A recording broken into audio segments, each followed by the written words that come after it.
Bom dia. O nosso grupo ficou com o tema Sistema Tegumentar. Instruído no Instituto Federal Baiano, campus Bom Jesus da Lapa. Curso Engenharia Agronômica, disciplina Anatomia e Fisiologia Animal. Docente Cleverton Ribeiro.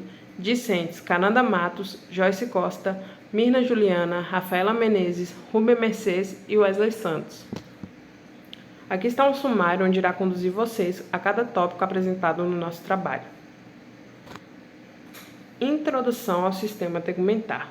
O que seria esse sistema tegumentar? É toda a formação de pele e seus anexos. Esse sistema varia bastante de animal para animal, porque a maioria dos animais há uma camada ou mais de células epiteliais, constituindo o tegumento, que seria a epiderme, a camada nutritiva subjacente, a derme, e uma cobertura impermeável, a cutícula.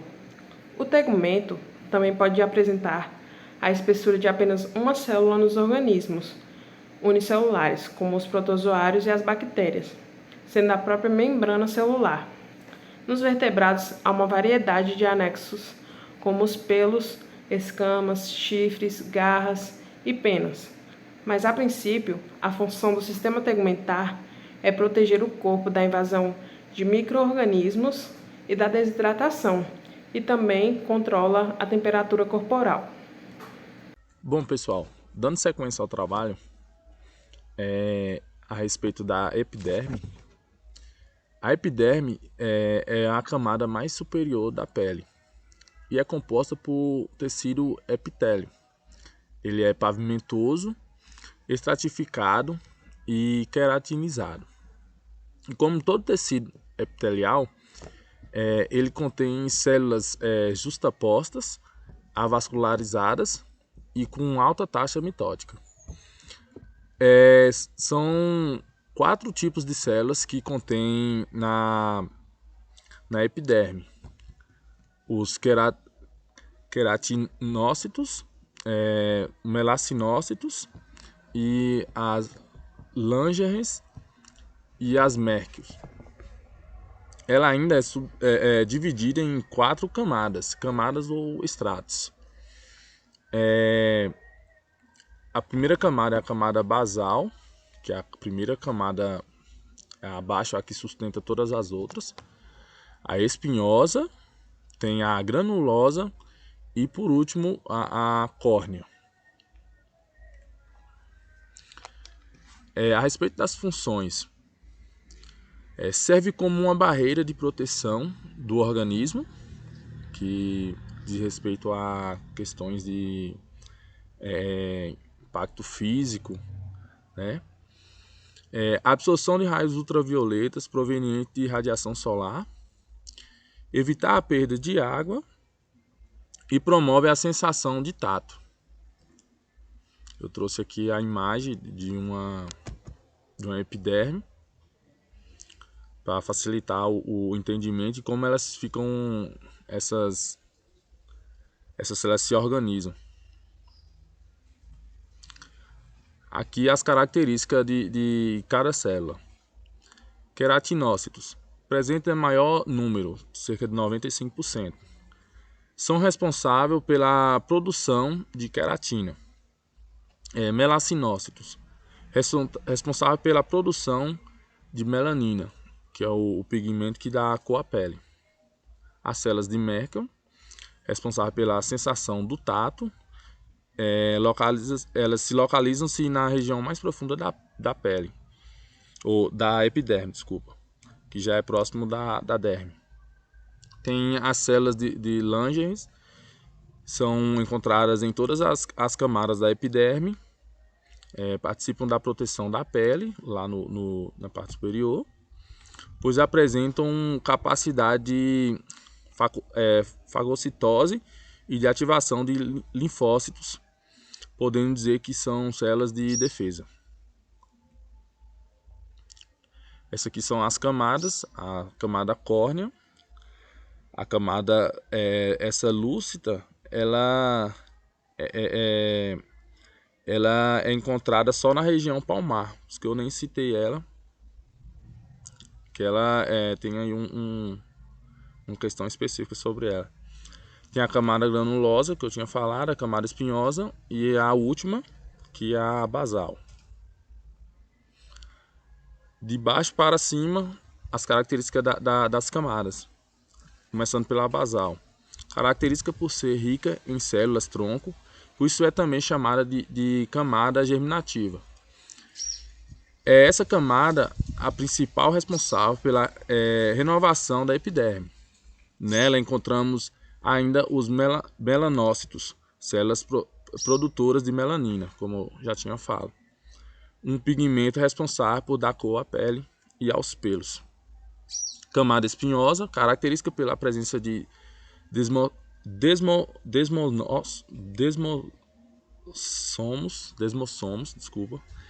que garantem a união das células dessa camada. Devido à presença dessas estruturas, observa-se um aspecto espinhoso.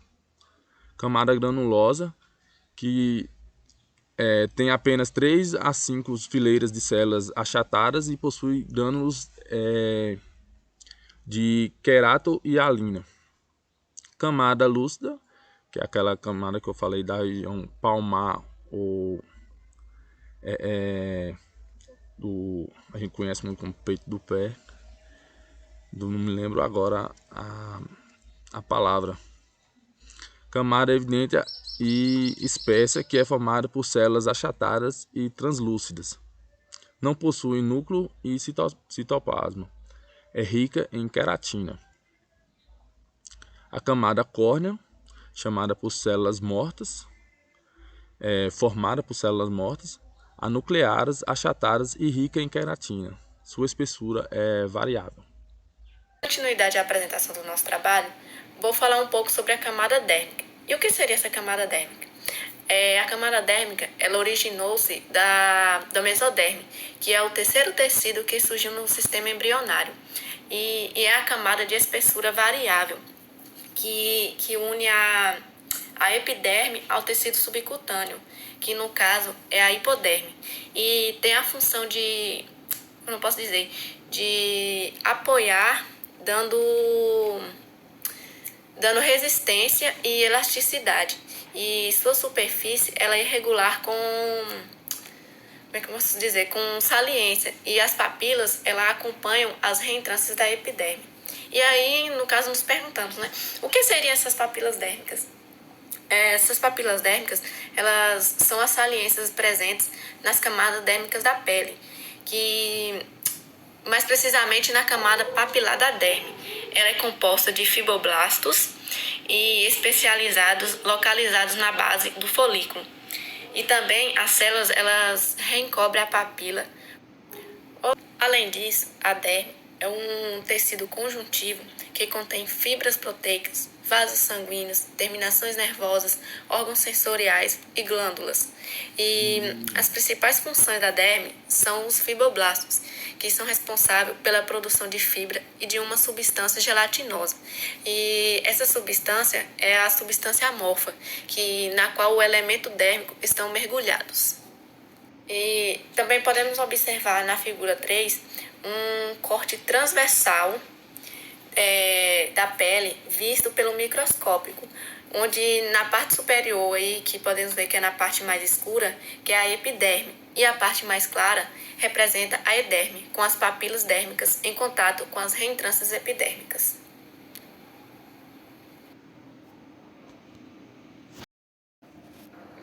Olá pessoal, sou Mirna Juliana e vou falar um pouquinho sobre a hipoderme da pele. Já falamos um pouquinho sobre a epiderme e a derme, e agora vamos falar sobre a hipoderme. A hipoderme fica abaixo da derme, ela é uma camada de gordura que fica colada, junto à derme, não junto ao músculo.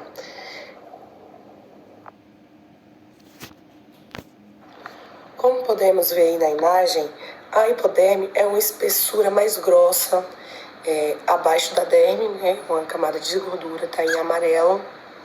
Ela é constituída por tecidos conjuntivos, terminações nervosas, vasos linfáticos e sanguíneos, glândulas basais. A hipoderme tem função elástica de apoiar a epiderme e ela compõe cerca de 15 a 30% do nosso peso corporal. E como ela tem ligação à epiderme, ela tem fibras de colágenos ali interligadas. Em muitos livros e estudiosos e outras pessoas há muitas contradições, porque algumas pessoas consideram a hipoderme pele e outras não. Em alguns livros pode usar a nomenclatura, né? Usa a nomenclatura diferente, como gordura subcutânea, tecido subcutânea, tela subcutânea. Então você pode estar achando aí em diversos livros nomenclaturas um pouco diferentes. E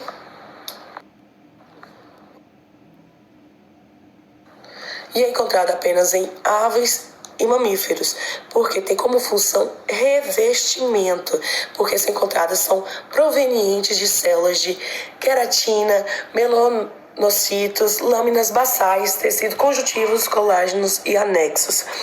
Ali, na imagem vocês podem ver que há areola superficial, adipocito, glandulares e numerosos. 2.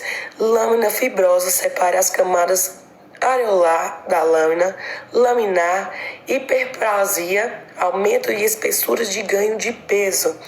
É composto de tecido subcutâneo, né? É um tecido subcutâneo, tecido adiposo, tem como reserva nutritiva, termorregulador e de sensibilidade, tá bom?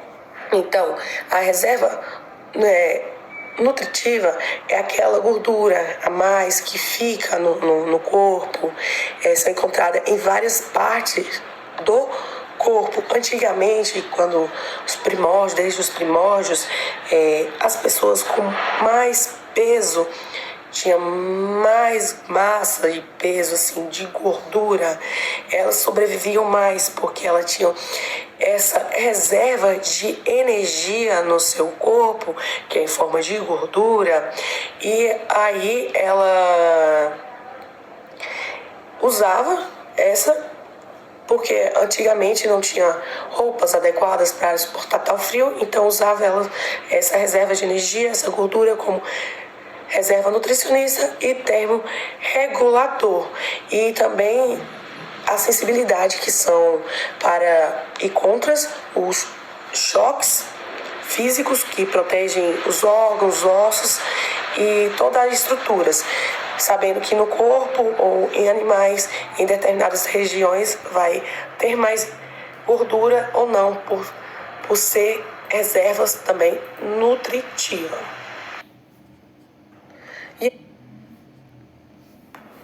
A epiderme é formado por tecidos adiposos, formado por tecido conjuntivo frouxo vascularizado, proteção contra traumas físicos, protegendo todos os nossos órgãos e ossos.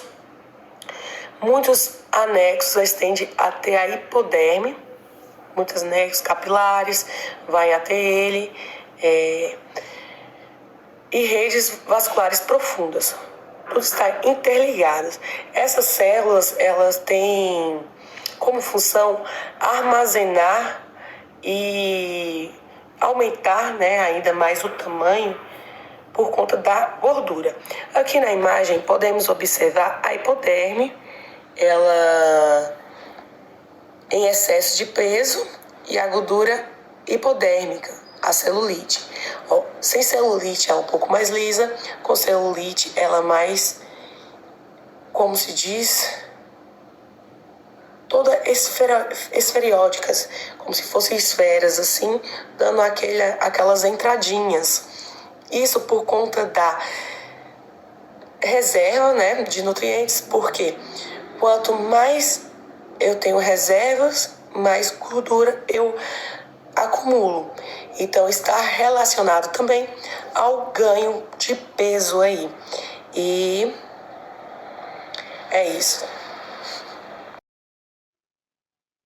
Então, gente, eu já peço desculpas pelo tom da minha voz. Talvez ela esteja um pouco fanha e até mesmo um pouco baixa, por conta do Covid, né? Para quem não sabe, eu ser positivo.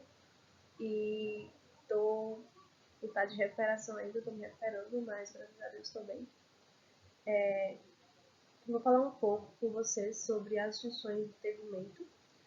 Como foi citado pelas meninas, o sistema tegumentar ele é formado pelo conjunto de estruturas que participam do revestimento externo dos seres vivos, e uma de suas funções é fazer a proteção. Bom, ele protege, né, o tecido subjacente contra a lesão mecânica, minimiza as lesões provocadas por agentes químicos e térmicos. Ele também previne a penetração. Ele impede, né, a entrada de micro-organismos causadores de doenças e a perda de águas e eletrólitos originados no interior do corpo. Evita também que o organismo animal desidrate e tem como função regular a temperatura. O tegumento ele ajuda a regular a temperatura corporal, né?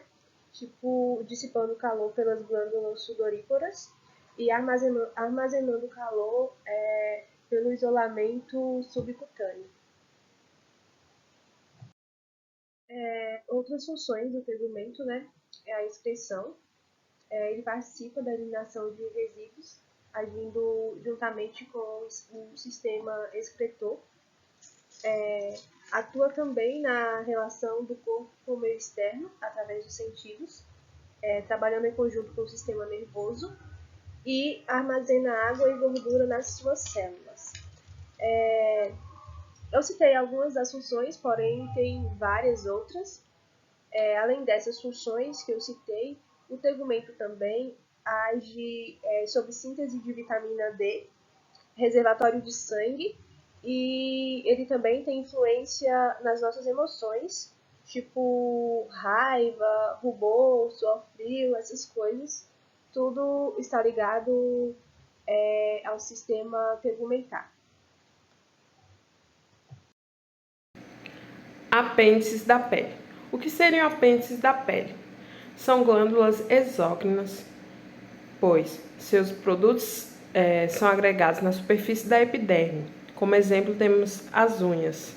São placas de queratina que estão localizadas nas pontas dos dedos. E também os pelos, que estão localizados por todo o corpo, em exceção na sola dos pés, na palma das mãos e em algumas regiões genitais. Bom, eles são formados de queratina e resto de célula epidérmica morta compactada e se formam dentro do folículo piloso.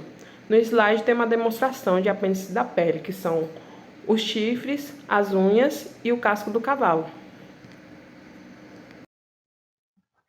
Boa tarde a todos. Agora nós iremos abordar o assunto de receptores. Bem, todos nós sabemos que a pele é o nosso maior órgão sensorial. E ele recebe a todo instante diversos tipos de estímulos que são enviados até o encéfalo, né? Que é uma grande área do córtex cerebral, que ele é responsável pela coordenação das funções sensoriais na pele, em particular das mãos e dos lábios, onde iremos agora abordar todos esses sensores, sendo os subcutâneos e os sensoriais. Bem, agora iremos abordar sobre os receptores cutâneos. E corrigindo a minha fala do slide anterior, que eu falei subcutâneos, é receptores cutâneos. Gente, eles são distribuídos de maneira abundante na nossa pele, né? E eles apresentam-se como pontos de sensibilidade que funcionam como receptores de impressão. Como é que eles funcionam? Bem, eles vão penetrar na medula espinhal, né? E com essa penetração, as fibras das raízes dorsais, elas tornam-se separadas e acontece a propriocepção, que é nada mais, nada menos que a ascendência pelas colunas dorsais até o bulbo, onde elas vão fazer as sinapses nos núcleos gracilis e cuneatus. Bem, essas fibras, elas conduzem impulsos da dor, do calor e do frio. Elas estão colocadas mais lateralmente nas raízes dorsais, onde elas fazem sinapse na substância cinzenta dorsal da medula espinhal e os axônios dos neurônios de segunda ordem. Elas cruzam a linha mediana e sobem até os feixes espinotalâmicos laterais. Agora iremos abordar sobre os receptores sensoriais. O que são esses receptores? Bem, esses receptores, eles são sentidos fundamentais do corpo que constituem as funções que propiciam o relacionamento entre o corpo e o meio. Bem, e é por meio desses sentidos que o nosso corpo, o corpo dos animais, ele percebe muitas coisas que nos rodeiam ali. Pode ser perigo, questões do ambiente, enfim, várias coisas. Esses sentidos, eles contribuem para a nossa sobrevivência e integração também, né? Com o meio ali que o animal se encontra. Isso acontece porque o nosso corpo, o corpo do animal, ele tem estruturas aperfeiçoadas existentes, né? Que recebem estímulos externos, estímulos ali do ambiente, como frio, calor, enfim. Em seguida, após esses estímulos, os nervos locais, eles conduzem os impulsos nervosos ao cérebro, né? Como já foi explicado no slide anterior. E, finalmente, esses impulsos eles são processados, resultando na capacidade de distinguir percepções diversas. E nisso, iremos estudar no próximo slide as funções de cada estímulo.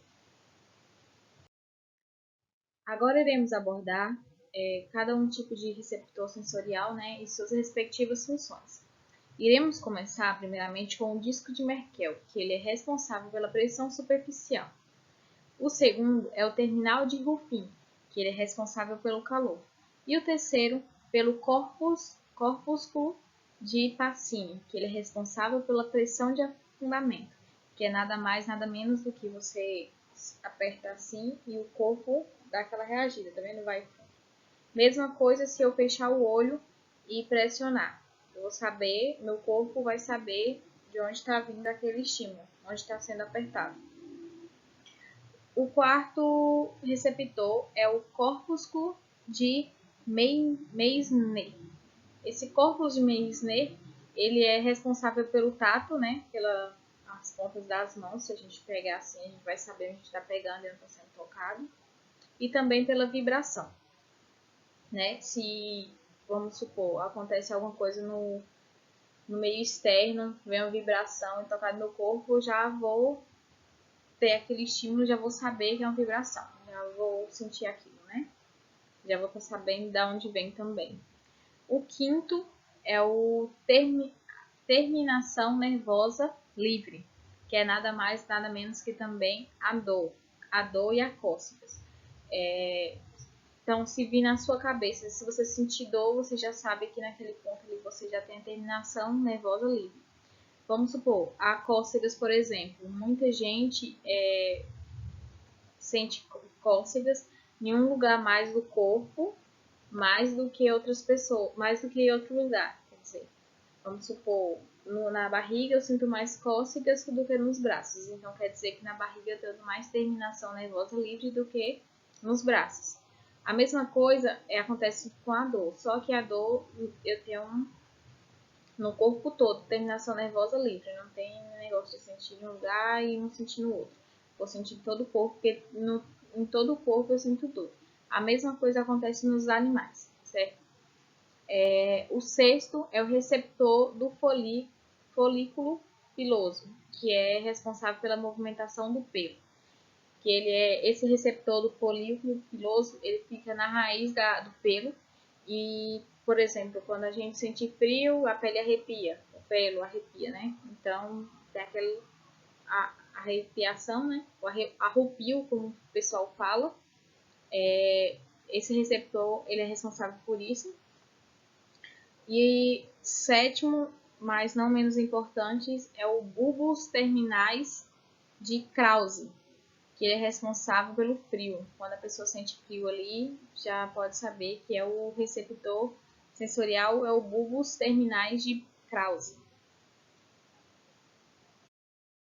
Bem, pessoal, a nossa apresentação chegou ao fim e gostaríamos de agradecer a atenção dada pelos nossos colegas e pela atenção do nosso docente Cleverton Ribeiro. Gostaríamos também de pedir desculpa a qualquer erro apresentado nessa apresentação e desejamos a todos uma boa apresentação.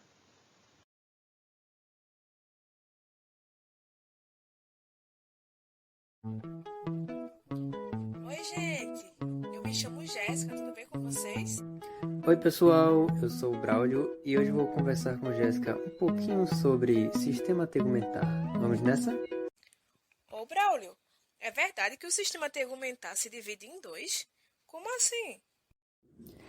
Jéssica, o sistema tegumentar é dividido em pele e anexos. E esses anexos são chifres, dentes, escamas, garras, penas, pelos, glândulas, unhas e receptores sensoriais. Massa! E eu achando só que era a pele. Pois é, e as funções desse sistema são inúmeras. A depender do grupo, o sistema tegumentar ajuda na proteção física, servindo como barreira e assim protegendo o indivíduo de potenciais ataques, ajuda no isolamento térmico, fornecendo calor, a coloração das penas das aves, por exemplo, contribui na hora de reprodução, são várias coisas. Muito legal, poxa, muito legal mesmo. Agora, uma vez eu ouvi que existe uma diferença entre chifres e cornos. É isso mesmo? Isso! Essas estruturas são visíveis e presentes em alguns grandes ungulados, que são mamíferos com casco, e acredita-se que possuam a função de defesa, reconhecimento social, apresentação sexual e disputa entre os machos por fêmeas e território. No geral, tanto os chifres como os cornos são derivados do osso frontal do crânio, mas apenas os chifres costumam ser ramificados. Os cornos são recobertos por queratina e os chifres por uma camada de pele altamente vascularizada, chamada veludo.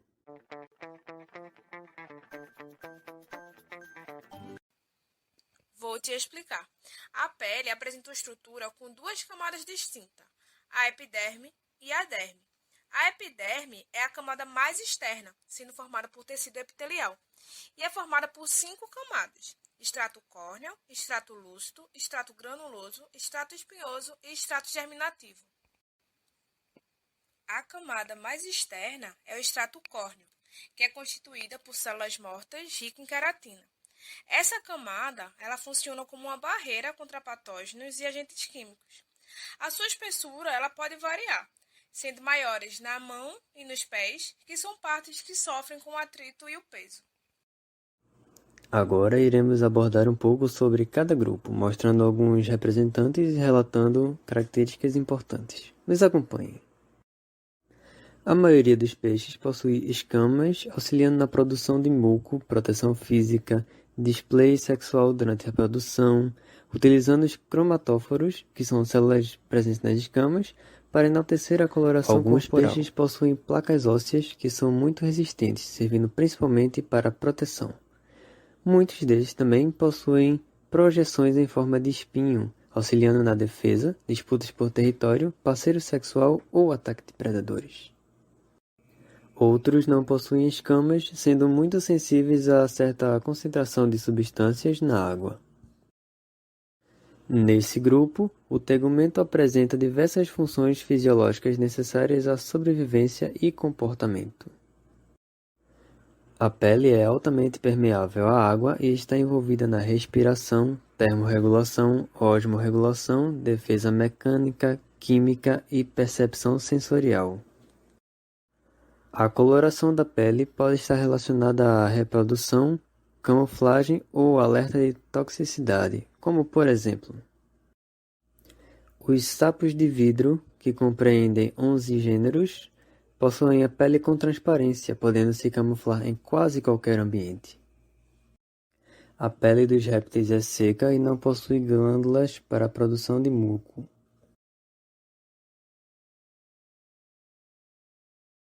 O corpo das aves é coberto por penas, por isso a pele é seca, impermeável e queratinizada.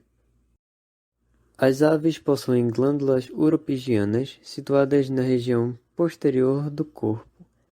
Estas secretam óleo e ajudam a hidratar o corpo e também a impermeabilizar as penas. Algumas aves usam a impermeabilização das penas para a realização de mergulhos, evitando ficar encharcadas e prejudicar o voo. Existem 3 estruturas muito importantes que auxiliam na sobrevivência dos mamíferos no meio terrestre. Pelos ajudam no isolamento térmico.